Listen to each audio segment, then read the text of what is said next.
행복한 새벽입니다. 하나님께서 오늘 함께 예배하러 나오신 여러분에게 우리 주님의 사랑을 전해주시기를 소망합니다. 오늘은 예전에 우리가 어린이 때 불렀던 찬양 같은데요.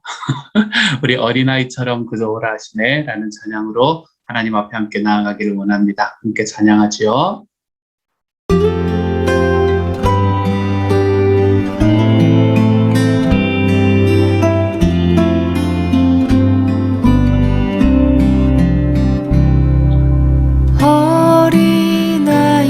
어린아이처럼 그저 오라 하시네. 나를 잡아주시네. 주의 강한 손으로 어린아이처럼 그저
아멘. 함께 기도하며 나아갑니다. 사랑하는 하나님, 어린아이처럼 그저 오라 라고 이야기하시는 주님의 말씀을 다시 한번 마음속에 새깁니다.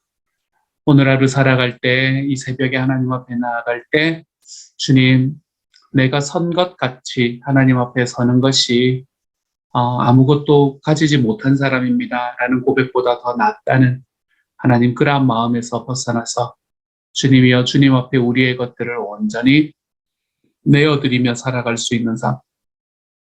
하나님 앞에서 제가 가치 없는 존재입니다. 라는 고백이 우리의 삶에서 일어나는 것이 더 행복해지는 삶이라는 것을 경험할 수 있도록 주여 도와주옵소서. 주님, 어른처럼 이것은 이렇게 하는 것이 옳고 저거는 저렇게 하는 것이 옳다고 생각하며 살아가 보는 것, 그게 우리 삶에서 올바른 삶처럼 보일 때가 많습니다.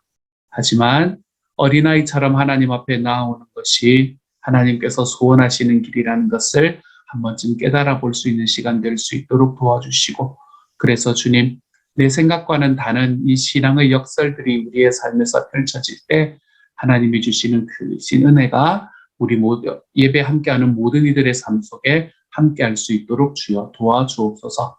모든 말씀을 우리 주님 예수님 이름으로 기도드립니다. 아멘.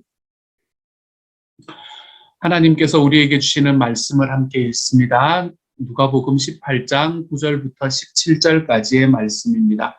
우리 같은 목소리로 한번 읽어보도록 하죠. 누가복음 18장 9절부터 17절입니다. 18장 9절부터인데 이렇게 되어 있네요. 같이 읽습니다. 시작. 또 자기를 의롭다고 믿고 다른 사람을 멸시하는 자들에게 이 비유로 말씀하시되, 두 사람이 기도하러 성전에 올라가니 하나는 바리새인이요 하나는 세리라. 바리새인은 서서 따로 기도하여 이르되, 하나님이여 나는 다른 사람들 곧 토색, 불의, 간음을 하는 자들과 같지 아니하고 이 세리와도 같지 아니함을 감사하나이다. 나는 일회에 2번씩 금식하고 또 소득의 11조를 드리나이다 하고, 세리는 멀리 서서 감히 눈을 들어 하늘을 쳐다보지도 못하고 다만 가슴을 치며 이르되, 하나님이여 불쌍히 여기소서, 나는 죄인으로소이다 하였느니라.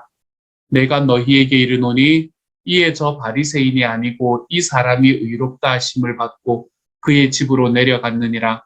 무릇 자기를 높아지는 자는 높이는 자는 낮아지고 자기를 낮추는 자는 높아지리라 하시니라.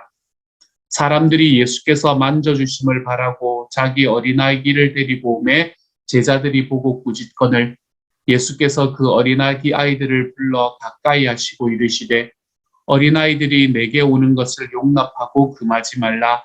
하나님의 나라가 이런 자의 것이니라. 내가 진실로 너희에게 이르노니 누구든지 하나님의 나라를 어린아이와 같이 받아들이지 않는 자는 결단코 거기 들어가지 못하리라 하시니라. 아멘. 아멘. 오늘의 말씀은 2가지의 말씀으로 나뉘어져 있습니다. 그리고 이 2가지의 말씀은 다 하나님의 나라와 연결되는 말씀이고요. 또 이 2 말씀은 신앙에 있어서의 역사를 이야기하는 것만 같은 그런 말씀들인 것 같아서 오늘의 제목을 신앙의 역설들이라는 제목으로 여러분과 함께 말씀을 좀 나누어 보려고 합니다. 첫 번째 말씀은 어떤 말씀인가요? 한번 정리해 보도록 할게요. 자기의 도덕적인 행위에 흡족해하며 자만심에 빠져가지고 모든 보통 사람들을 업신여기는 사람들에게 예수님께서 다음 이야기를 들려주시기 시작을 합니다. 2 사람이 기도하러 성전에 올라갔다. 한 사람은 바리새인이고 다른 한 사람은 세금 징수원이었다. 바리새인은 자세를 딱 잡고 이렇게 기도했지. 오 하나님, 내가 다른 사람과 같지 아니하니 감사합니다. 강도나 사기꾼이나 간음하는 자나 행여 이 세금 징수원과도 같지 않으니 감사합니다. 저는 일주일에 2번씩 금식하고 모든 수입의 11조를 하나님께 드립니다. 한편 후미진 곳에 구부정하게 움츠리고 2 손으로 얼굴을 감싸고 있던 세금 징수원이 있었다. 그는 감히 고개도 들지 못한 채 이렇게 말했지. 하나님, 불쌍히 여겨주십시오. 이 죄인을 용서해 주십시오. 그리고는 예수님께서 설명을 덧붙이십니다. 하나님과 바른 관계가 되어 집으로 돌아간 사람은 다름 아닌 이 세금 징수원이다. 너희가 고개를 쳐들고 거만하게 다니면 결국 코가 납작해지고 말 것이다. 그러나 너희가 너희 자신의 모습을 있는 그대로 인정하면 너희는 자기 자신보다 더 큰 존재가 될 것이다. 라고 이야기하시는 말씀이 오늘 앞부분의 말씀 14절까지의 말씀이 되는 겁니다. 이 비유는 아예 그 제목에서부터 등장인물에서부터 바리새인들을 향한 말씀이다. 이 사람들을 대상으로 한 말씀이다라고 딱 찍어놓고 이야기하고 있죠. 그렇죠? 그들은 자기를 의롭다고 믿고 다른 사람을 멸시하는 사람들이었다라고 예수님께서는 이야기를 하고 있습니다. 그런데 이렇게 예수님께서 바리새인에게 이야기를 하는 것 때문에 바리새인이라는 사람들을 그냥 낮게만 보아서는 안 된다라는 것을 제가 여러 번 말씀을 드렸지요.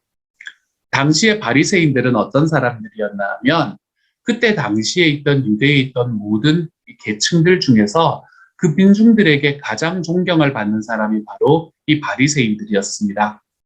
그들은 로마와 결탁해서 나라에 있는 부를 빼먹는 그러한 기득권 증인 제사장을 인정하지 않았고, 그들은 이 물론 전통에 사로잡혀 있기도 했지만 그 전통을 넘어서는 말씀을 열심히 연구하고 그리고 그 말씀에 순종하려고 했던 사람들이 바로 바리새인들이었습니다.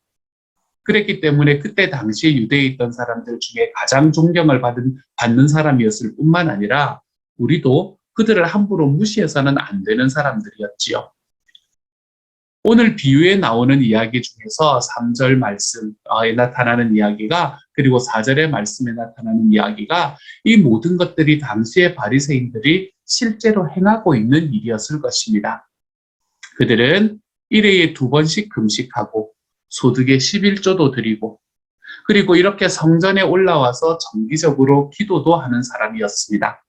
어떤가요? 요즘 우리의 눈으로 보아도 대단히 훌륭한 성도이지 않습니까? 그런데 아이러니하게도 역설적으로 이러한 이들의 모습이 그의 발목을 잡고 만 것을 오늘의 말씀은 우리에게 말합니다. 자신의 그런 훌륭한 행동으로 인해서 자기 자신이 스스로 의롭다라고 여기기 시작했기 때문이지요. 여러분, 이 바리새인의 기도를 여러분 한번 보십시오.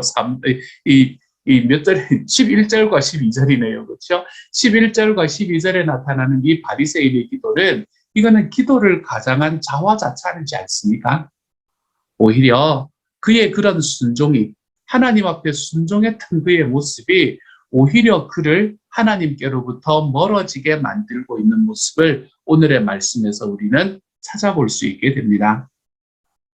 사실 성경에서 가장 경계하는 죄는 살인이나 간음 이런 것들이 아닌 것을 우리는 자주 봅니다.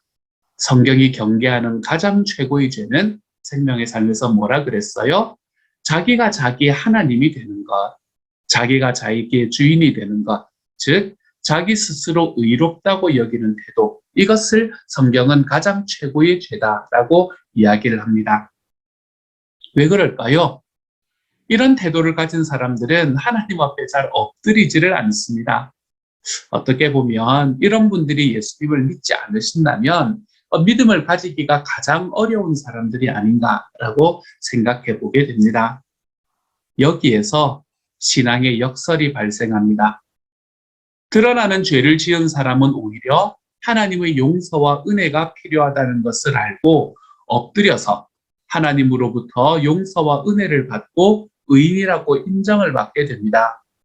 그런데 나름 열심히 도덕적으로 사는 사람은 죄인의 상태에 머무르게 될 때가 많거든요. 오늘 비유에서도 이 세리가 하나님께 의롭다고 인정을 받는 자리에 서지 않았습니까? 이게 얼마나 안타까운 일인가요? 더 열심히, 더 도덕적으로 살아가려는 사람이 하나님 앞에 나오기가 더 힘들다라는 이 역설이 얼마나 안타까운지 모르겠습니다.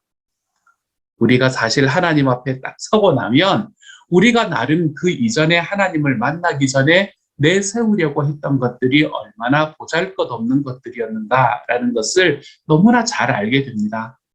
그래서 한순간도 은혜 없이는 살아갈 수 없는 존재라는 것을 알 수밖에 없어요.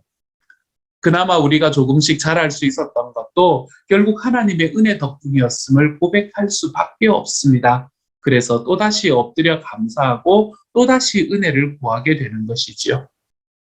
그러고 보면 오늘 말씀에 나타나는 바리새인들은 사실 하나님 앞에 제대로 서 본 적이 없는 사람인 것 같습니다.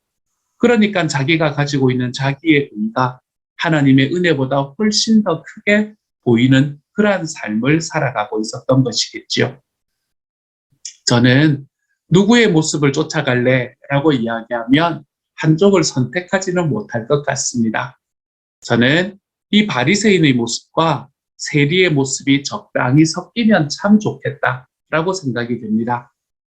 하나님의 말씀에 순종하는 열심과 하나님께 엎드려 감사하고 은혜를 구하는 겸손함을 겸비해 보는 것이지요. 우리가 그렇게 될 수만 있으면 하나님께서 얼마나 기뻐하실까요, 여러분? 오늘 하루 살아가면서 이 바리새인이 가지고 있는 하나님의 말씀에 순종하는 열심, 그리고 이 세리가 가지고 있는 엎드려 감사하고 은혜를 구하는 겸손함, 저는 이 두 가지를 함께 겸비하고 우리 하나님 앞에 좀 살아가 보아서 하나님의 기쁨이 될 수 있는 저와 여러분이 되어 가시기를 우리 주님의 이름으로 소망합니다. 이 이야기가 끝이 나고 난 다음에 예수님께서는 하나님의 나라에 대한 이야기를 또 하나의 역설처럼 설명을 해주고 있습니다. 그것이 15절부터 17절까지의 말씀이에요. 어떤 스토리인지 다시 한번 살펴보십시다. 사람들이 예수님께서 만져주시기를 바라며 그분께 자기의 아이들을 데려오기 시작합니다. 부모의 입장에서 당연한 말이라 당연한 마음이라고 생각할 수 있겠지요. 제자들이 그것을 보고는 그들을 쫓아내기 시작하죠. 그랬더니 예수님께서 그들을 다시 부르십니다. 그러면서 이 아이들을 그냥 두어라. 아이들과 나 사이에 끼어들지 마라. 이 아이들이 천국의 자랑이며 기쁨이다. 명심해라. 너희가 하나님 나라를 이 어린아이들처럼 단순하게 받아들이지 않으면 결코 그 나라에 들어갈 수 없다. 이렇게 말씀하시는 예수님의 메시지입니다. 당시에 아이들의 부모들이 아이들을 자기가 속해 있는 곳에 장로나 서기관에게 데려가서 축복을 받는 것은 관례였습니다. 요즘도 그러잖아요. 그렇죠? 자녀들 데리고 가서 왜 이렇게 안수해 달라고 이야기하고 그렇게 하는 때가 있지 않습니까? 그렇죠? 그런 것이 관례였습니다. 그런데 그렇게 이제 그것이 관례였는데 왜 제자들은 꾸짖기까지 하면서 이 어린아이들을 쫓아냈을까요? 정확히는 잘 모르겠습니다. 그렇지만 좋은 마음이지 않았을까라는 생각을 해보게 됩니다. 제자들을 좀 이렇게 방어하는 마음으로 저는 좋은 마음이었을 것 같아요. 어쩌면 예수님께서 너무 피곤해 하시니까 예수님의 휴식을 방해하지 않고 싶어 했는지도 모르겠다라는 생각을 해보게 됩니다. 그런데 어쨌든 이유가 어쨌든 간에 제자들의 그런 행동은 예수님의 마음과는 맞지 않았어요. 예수님께서는 아이들을 불러서 가까이 하시는 분이었지요. 오늘의 말씀에서는 그 이야기까지는 나타나지 않는데 오늘은 그냥 꾸짖었다 이렇게 이야기를 했잖아요. 그렇죠? 그런데 이 똑같은 본문의 마가복음의 말씀을 보면 예수님께서 화를 내셨다라고까지 기록이 되어 있습니다. 이처럼 예수님께서는 어린아이든 어른이든 모두에게 다 열려 계시는 분이었어요. 니고데모나 백부장과 같은 사람들이나 세리와 창녀 같은 사람들, 이들을 모두 다 동일하게 대하는 분이셨습니다. 열린 마음으로 다가오는 자들을 사람들을 환대하셨고 죄를 용서하셨으며 진리를 가르치는 분이었지요. 저는 이 내용을 바라보면서 지금 우리가 만들어가고 있는 우리 교회는 어떤가라는 것을 한번 돌아보게 되었습니다. 우리 교회는 누구나에게 열려있는 교회인가요? 이런저런 이유로 교회에 들어올 수 없는 사람, 들어올 수 있는 사람, 들어올 수 없는 사람이 구분되어 있지는 않나요? 혹시 제자들처럼 사람들과 예수님 사이에 끼어들어서 내가 가로막고 있는 때는 없는가라는 것을 한번 두려움으로 돌아볼 수 있는 시간이 되기를 바랍니다. 이분은 이런 모습 때문에 안 되고 저분은 저런 모습 때문에 안 되는 것이 아니라 이분은 이런 모습 때문에 되고 저분은 저런 모습 때문에 되는 열려있는 교회가 되어가는 것, 열려있는 목장이 되어가는 것. 저는 그것이 우리가 나아가야 되는 방향이 아닌가라고 오늘의 말씀을 통해서 생각을 해보게 됩니다. 이것이 예수님을 믿지 않는 사람일 때 더더욱 그렇습니다. 우리는 예수님을 믿지 않는 VIP들을 향해서는 정말로 그분이 어떤 모습을 가지고 있었건 간에 그분의 영혼이 구원받았을 때 하나님 앞에 완전히 새로운 삶을 살아가게 된다는 그 한 가지의 기대만으로도 우리는 그분들에게 우리의 품을 활짝 열어줄 수 있는 그런 하나님의 사람들이 되어가는 것이 옳겠다라는 생각을 해보게 되었지요. 예수님께서는 또한 거기서 한 걸음 더 나아가시는 것을 봅니다. 예수님께서는 하나님의 나라가 어린아이와 같은 자들의 것이다 라고 이야기를 하십니다. 어린아이들처럼 하나님의 나라를 받아들여야 한다라고도 이야기를 하시지요. 예수님 앞에 예수님이 너무 피곤해 하셔서 어린아이들을 데리고 오지 말아야겠다. 애들은 가라고 이야기를 했던 제자들이 좀 머쓱해졌을 것 같습니다. 그러면 어린아이와 같은 자세, 어린아이들처럼 이 천국의 하나님 나라를 받아들인 예수님을 하나님 나라를 받아들인다는 것은 어떤 것을 의미하는 걸까요? 아마도 단순한 신뢰, 겸손한 의존, 그리고 수용적인 태도, 이런 것을 의미하는 것 같습니다. 어린아이들이 가지고 있는 특징이잖아요. 그렇죠? 아이들은 자기를 예뻐하는 사람이 누구인지를 너무나 잘 알고 있지 않습니까? 그리고 자기를 사랑하는 사람을 절대적으로 신뢰하지 않습니다. 또한 스스로 할 수 없는 일들을 스스럼 없이 어른들에게 부탁하기도 하지요. 산타클로스나 달나라 토끼 같은 것도 의심 없이 믿지 않습니다. 요즘에는 너무 일찍 현실을 가르쳐 주는 것 같아서 마음이 좀 아플 때가 있습니다. 저는 산타클로스가 없다는 걸 중학교 1학년 때 알았거든요. 바보였죠, 그렇죠? 하지만 행복했던 시간이었던 것 같아요. 그에 비해서 우리들은 너무나 똑똑해졌습니다. 더 이상 산타클로스와 달나라 토끼 같은 것은 믿지 않습니다. 세상이 어떻게 돌아가는지는 너무나 잘 알게 되었어요. 비둘기 같은 순결보다는 뱀 같은 지혜를 더 많이 가지게 되었습니다. 기도하면서도 정말 응답하실까라는 것을 의심하기 일쑤이고 말씀대로 살면 손해본다라는 생각이 있어서 적당히 타협하며 살아갈 때가 많습니다. 어린아이와 같은 자리에서 점점 멀어지고 있는 저와 여러분을 보게 되는 것이지요.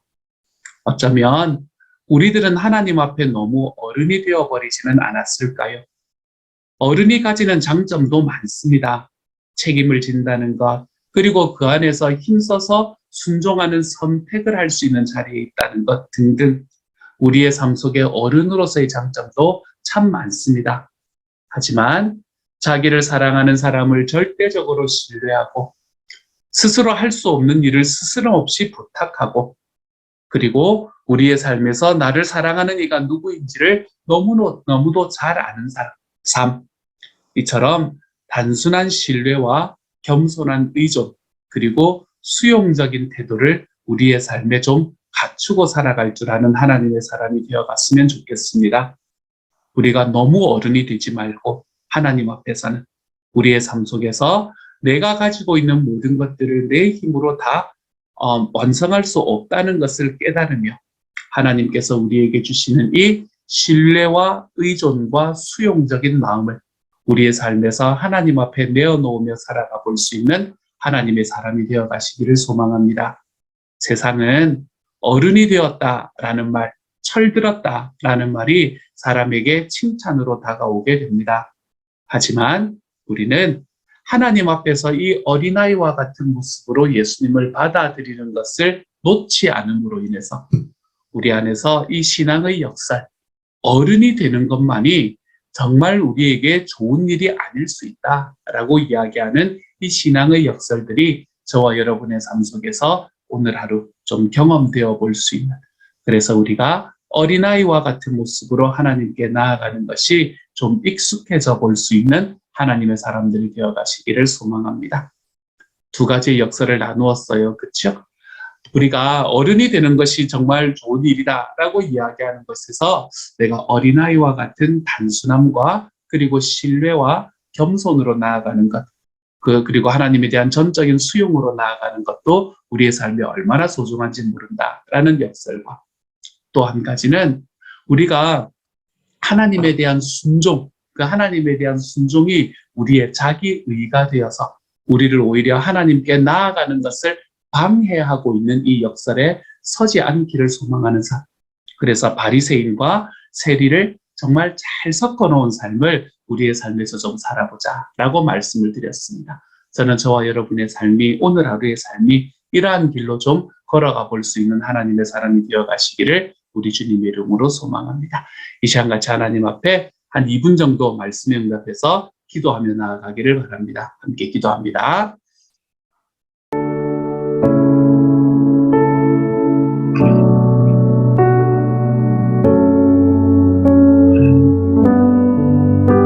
어린아이처럼 살아갈 수 있는 너무 어른이 되지 않게 하시고 세상에 어떻게 지금까지 다 하나님 그렇게 하나님 앞에서 전적인 신뢰, 하나님 앞에 있는 겸손한 소망, 사랑하는 하나님이랑 주님 앞에 전적인 신뢰, 하나님이랑 너의 삶에서 어린아이들 정말 사랑하는 사람이 이 큰 힘이 되어주시고 그런 하나님 주님, 제가 하나님 앞에 순종하는 삶을 살아간다는 주님의 말씀에 순종하는 삶을 살아간다는 것이 얼마나 소중하고 얼마나 아름다운지 모릅니다. 그렇지만 그것이 자기 의가 주님이여, 그것이 저의 의가 오히려 하나님께 나아가는 것을 막고 하나님 앞에 걸어가는 것을 막아내는 하나님의 사람이 되시는 것을 도와주십시오. 사랑하는 주님께서 제가 주님 나아갈 때에 바리새인이 가지고 있는 그 순종의 마음, 하나님 세리가 가지고 있는 그 겸손의 마음이 하나님의 저희 사랑에 열매 맺을 수 있는 하나님으로 주님께서 도우시고 함께하여 주시기를 소원합니다. 주여, 주님께서 선임해 주시고 하나님의 사랑을 붙잡아 주셔서 우리 공동체가 하나님 열려 있었습니다. 세리에게도 열려 있고 바리새인에게도 열려 있고 하나님 어른에게도 열려 있고 어린아이에게도 열려 있는 사랑하는 주님이여, 정말 예수를 믿지 않는 분이시고 누구에게도 열려 있고 하나님께서 우리에게 하나님 마이너스의 삶을, 플러스의 관계를 하나님마다 깊이 경험하면서 살아갈 수 있는 그런 하나님의 모습이 될 수 있도록, 하나님의 교회가 될 수 있도록 주여 도와주옵소서. 모든 말씀 예수님 아멘. 사랑하는 하나님, 신앙의 역설들을 보았습니다. 제가 바리새인이 가지고 있는 하나님의 말씀에 대한 열심을 가지되 하나님 그 열심이 있는 것으로 자기의 의에 빠져들어가 오히려 하나님께 나아가는 것이 막혀지는 삶이 되지 않게 하여 주시고, 세리가 가지고 있었던 이 세금징수원이 가지고 있었던 하나님 그 겸손한 마음, 하나님 앞에 온전히 드리는 마음이 우리의 마음속에 또한 있을 수 있도록 도와주옵소서. 이 세상을 살아가며 처리되는 게 너무 중요한 이야기지만 너무 어른이 되어서 하나님에 대한 전적인 신뢰도 잃어버리고 하나님에 대한 의존도 잊어버리고 우리의 삶에서 겸손함도 잊어버리는 삶으로 걸어가는 것이 아니라 어린아이처럼 그저 나에게 다가와라 라고 이야기하시는 그 주님의 말씀에 응답해서 우리 주님 앞에 그냥 단순히 한 걸음 디뎌낼 수 있는 하나님의 사람이 되도록 도와주십시오. 하나님, 우리 교회는, 우리 목장은 하나님이여 정말 세리도 바리새인도 어른도 어린아이도 하나님 모두가 함께 머무를 수 있는 하나님의 공간이 될 수 있도록 주님께서 도우시고 함께하여 주옵소서. 그 안에 함께 머물면서 우리가 모두 예수님을 닮아가는 하나님의 공동체가 되도록 주여 도와주옵소서. 모든 말씀 우리 주님 예수님 이름으로 기도드립니다. 아멘. 하늘에 계신 우리 아버지여, 이름이 거룩히 여김을 받으시오며 나라의 임하옵시며 뜻이 하늘에서 이룬 것 같이 땅에서도 이루어지이다. 오늘날 우리에게 일용할 양식을 주옵시고 우리가 우리에게 죄 지은 자를 사하여 준 것 같이 우리 죄를 사하여 주옵시고 우리를 시험에 들게 하지 마옵시고 다만 악에서 구하옵소서. 대개 나라와 권세와 영광이 아버지께 영원히 있사옵나이다. 아멘. 그